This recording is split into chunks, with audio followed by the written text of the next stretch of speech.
In this video we are going to be checking over this Asahi Pentax K1000 35mm film SLR camera.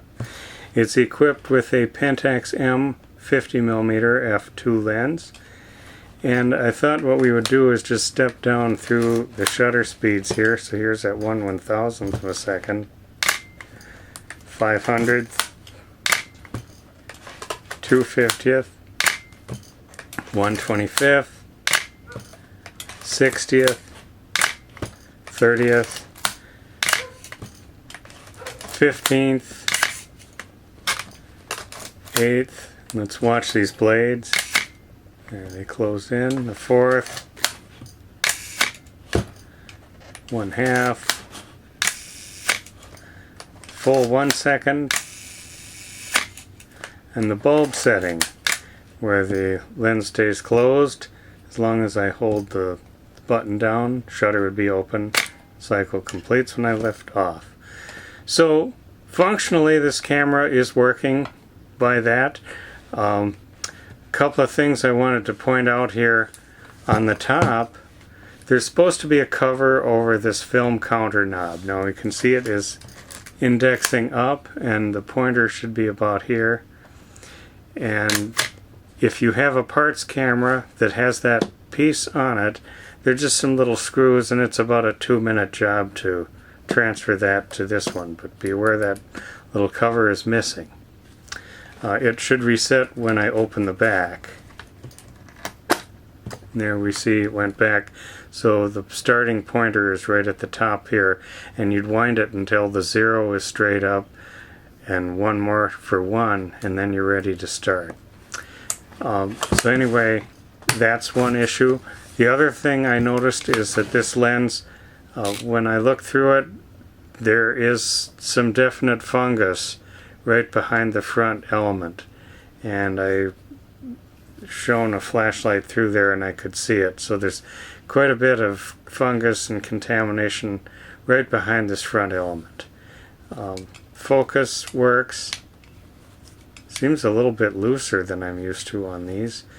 The aperture ring works. Clicks on all the stops, and blades are quick.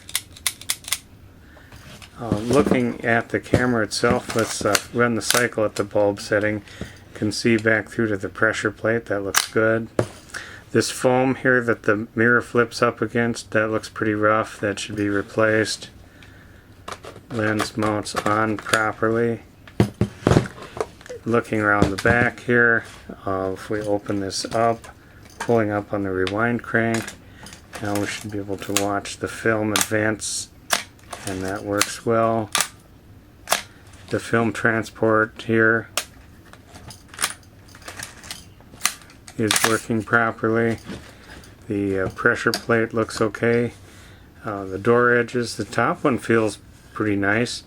Bottom one, just a little bit of residue there, so light seals will probably need replacement at some point here.